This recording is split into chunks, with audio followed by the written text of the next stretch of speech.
Hey, it's BT from my friends over at I Promise, and I've done my fair share of gaming back in the day. Heck, I do my fair share of gaming now. And with gaming continuing to grow in popularity among kids and adults, pretty much guaranteed that there will be some eye issues as a result. Symptoms like blurred vision, dry eyes, headaches. That's why you need to check out Screen Shield Pro and Screen Shield Teen from I Promise. Time for you to combat all those symptoms of digital eye strain. Screen Shield Pro and Screen Shield Teen act as an internal sunblock for your eyes. They help filter out the blue light from all that time in front of your gaming device, your TV, or your phone. You spend too much time on your phone and you know it. I Promise is a local company based right here in St. Louis. All natural products formulated by optometrists. They are fantastic. I Promise has a solution for you and for your kids. And if you use the promo code BT when you place an order, you get 50% off at ipromise.com. Get rid of the dry, tired eyes with Screen Shield. Visit EYEpromise.com today. This is the Fast Lane Podcast, powered by I Promise. Now, here's the Fast Lane.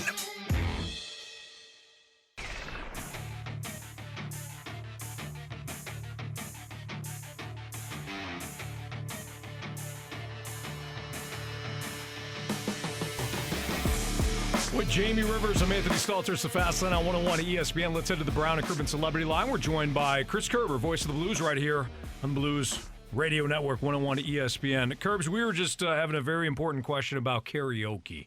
Do you have a song? Do you have a go-to song for karaoke? Oh boy, I don't think.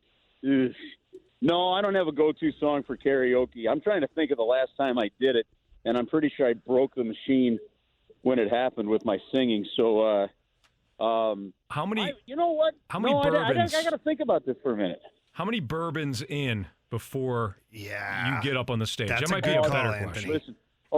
I think that's a fair question. I think I'd have to be about 5 or 6 or 7 or 8 in before I tried to do anything with any kind of range. Outside of that, I really don't need any bourbons. I can make a fool out of myself very willingly without anything else. So I don't mind getting up there and trying it. I'm trying to think of, and I don't remember the last time I had a karaoke mic in my hand, to be honest with you. Well, yeah. The other thing I talked about with Marshy here earlier, Curbs, is there's always that one person in the group, too, that acts like, oh, I don't like karaoke, and then all of a sudden they're the ones that aren't ordering any cocktails, and then they get up there and, like, crush it on a song. It's like it's their moment. There's always one in the group, right? Yeah, you know, we had let's see, the last time I was around somebody doing karaoke, there's a bar not far from the hotel when we were traveling. We were in Philadelphia. And Chris Pinkert, who's the Blues director of content on all of our digital content on the website, does all the writing and stuff for that. Chris Pinkert got up there and started singing. I don't know if it was a Neil Diamond song or maybe it had to be some kind of country song. That wasn't Neil Diamond, but then he were sitting there going, dang, that kid can kind of put it out there a little bit. So yeah, every now and then somebody does surprise you with it. I do think, like, I do believe that there are songs like, and I'm a huge Neil Diamond fan. Oh, right? baby. Have been my whole life. Okay. Right. But I'm perfectly okay if we ban Sweet Caroline from any event or any karaoke machine for the rest of my life. That one would be okay. Like, so I do think there are certain karaoke songs, like maybe Garth Brooks' Friends in Low Places should be banned at this point. So maybe that'd be the way to go. Curbs, you're stealing all of my favorites. You're stealing my go-tos. He's literally cringing in here. No, I want you to branch out a little bit. There's a little bit more to do that, because what happens is when you get up there, Jamie, to do Friends in Low Places, half the crowd's going to go, damn it, somebody's doing that one again. Yeah, but they won't be nearly as drunk as I am doing it. Yeah, you know what? I think I'd like to see you probably do a little Tone Loc or something like that. Oh, yeah, the Funky Cold Medina. That always gets them up. Or the Wild Thing. Yep. Now you're talking, Curbs. I could see you doing that one. All right, Curbs. This offseason for the Blues, if you were Doug Armstrong, and I don't mean you stepping into Doug Armstrong's shoes. I mean you, Chris Kerber, we're going to make you president of hockey operations and general manager. What position are you prioritizing this offseason? Yeah, we've talked about this a little bit. For me, it's left wing, and it's a top 6 left winger. I just don't know.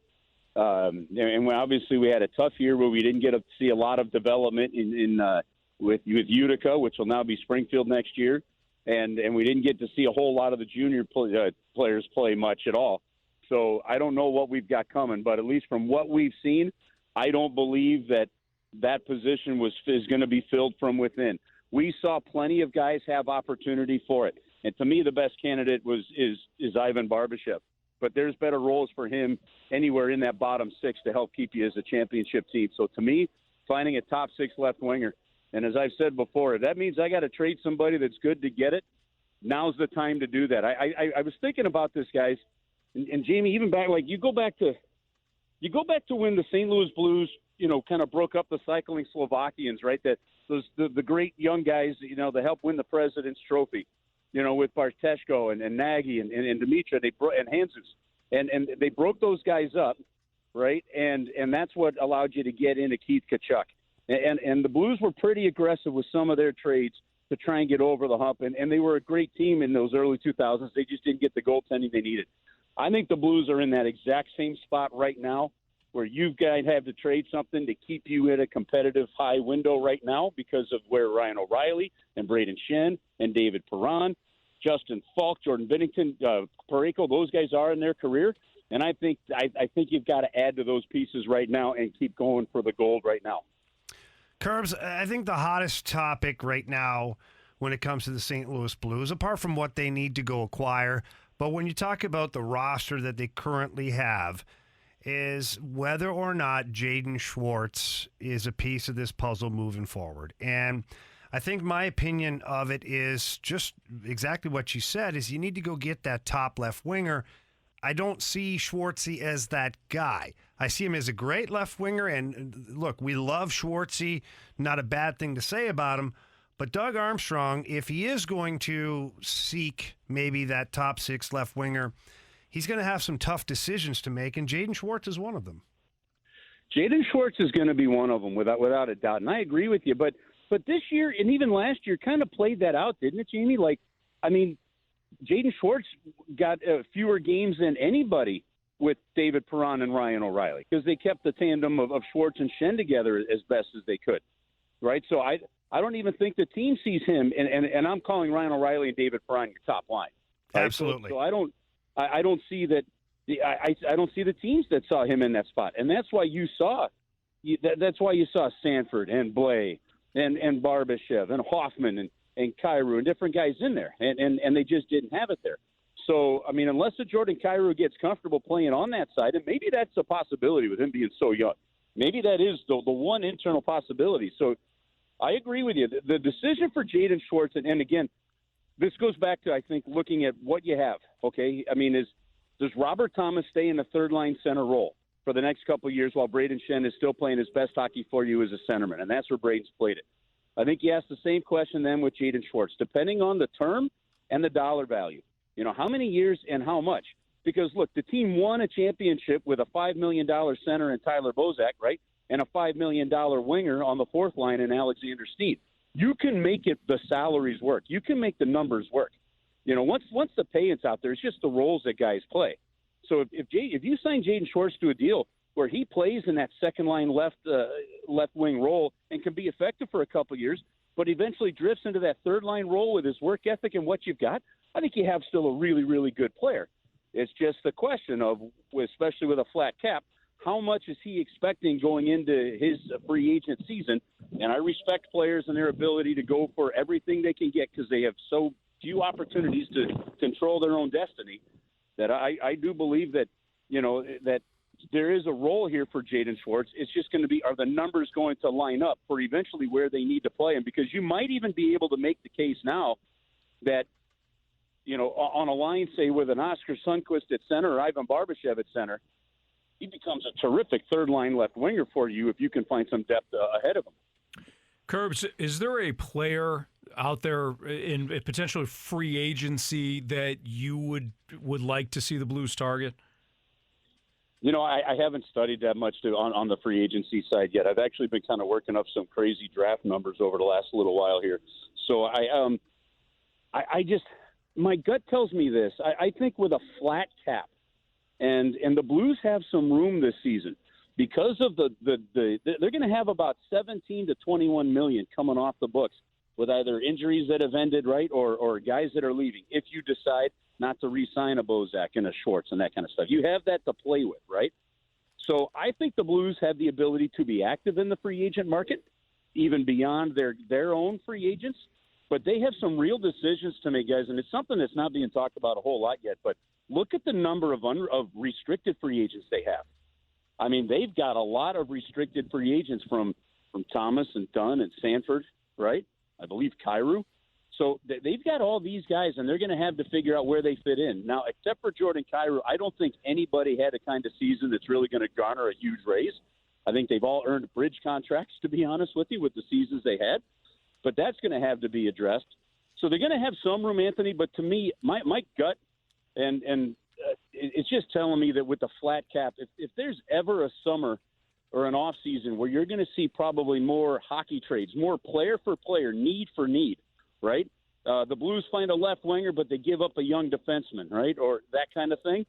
If it's just with the flat cap, that tells me that that's going to be the most opportunity, for some of these teams. I mean, if Toronto could improve their defensive side in a trade with the Blues by adding a grit of a young player, maybe they go after a Mikolov, right? And somehow a Marner's available. And I know, look, it's a little pie in the sky and seems unusual. No, I like right? it. Keep going. But something along those kind of lines, right? If Calgary gets a sense that a Matthew Tkachuk may not want to stay in Calgary after the next two seasons, right? Then maybe shopping him now is what you do, and you look for it. I just the Edmonton Oilers, okay? The Edmonton Oilers have hoarded those forwards for years, right? And they still can't win in the playoffs because their top two players in Draisaitl and McDavid can't figure out how to play on the defensive side of the puck. It's just that simple. So to me, I think that things right now in the NHL are really primed for some pretty good potential hockey trades, and more than just one of them. Curbs, great stuff. Love it. It's going to be an interesting offseason, that's for sure. We'll talk to you again next week. Have yourself a great weekend. All right, guys. Sorry for missing the earlier call. I was here at Union Station with the daughters riding that big Ferris wheel. Oh, that's cool. There you go. That's a very I cool. don't blame you. Yeah. So Much better than us. We're celebrating the end of the school year, so my apologies for that. Oh, that's okay. Time with the kids, nothing better. Yep. So thanks, Curbs. Exactly. All right, boys. Have a great weekend. Thank you. You too. All right, Jamie Rivers, Anthony Stalter's Fastlane on 101 ESPN. Cardinals have made a move. Not that move. Trevor Story? Not that move. Oh, darn it. We'll tell you what it is next on 101 ESPN. You've been listening to the Fast Lane Podcast, powered by I Promise. ASCVD Perspectives is a new podcast series from the American Heart Association that portrays the journey of a typical patient through their various care settings after a recent cardiac event and being diagnosed with clinical ASCVD, atherosclerotic cardiovascular disease. This podcast is intended to be a guide to educate patients on shared decision-making practices and provide examples of questions they can incorporate into their personal experience. It also helps clinicians understand different ways that they can empower their patients to become advocates and active leaders in their own disease. ASCVD is a disease that causes blockages in the vessels in your body. These blockages can cause heart attacks, strokes, or blockages in your legs. Listen as our patients visit their healthcare provider to discuss topics across managing cholesterol for ASCVD, what it means to have ASCVD, lifestyle modifications, and what they can possibly expect the first time they visit their doctor after being diagnosed with ASCVD. Novartis Pharmaceuticals Corporation is a proud sponsor of the American Heart Association's ASCVD Perspectives podcast series. Hear the ASCVD patient journey come to life across 4 episodes by visiting heart.org/ASCVD. Look, staying healthy isn't easy. Watching your diet, hitting the gym, avoiding stress.